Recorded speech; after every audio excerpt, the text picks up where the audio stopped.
ಯತಿವರೇಣ್ಯಗೆ ಸ್ವಾಗತವು ಹೇಳೋಣ. ಯತಿವರೇಣ್ಯಗೆ ಸ್ವಾಗತವು ಹೇಳೋಣ ಬನ್ನಿ. ಸ್ವರ್ಣ ಪುರುಷನ ಚರಣ ಕೆರಗಿ ಸ್ವಾಗತವು ಹೇಳೋಣ ಬನ್ನಿ.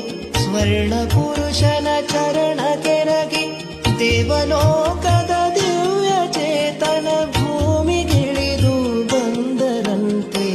ದೇವಲೋಕದ ದಿವ್ಯ ಚೇತನ ಭೂಮಿಗಿಳಿದು ಬಂದರಂತೆ. ಸ್ವಾಗತವು ಹೇಳೋಣ ಯತಿವರೇಣ್ಯಗೆ.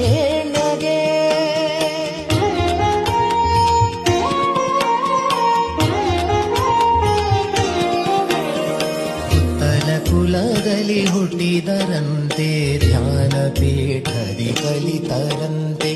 ಸತ್ಪ್ರಮೋದರ ಕರದಿ ಜನಿಸಿ ಹಂಸ ಪೀಠದಿ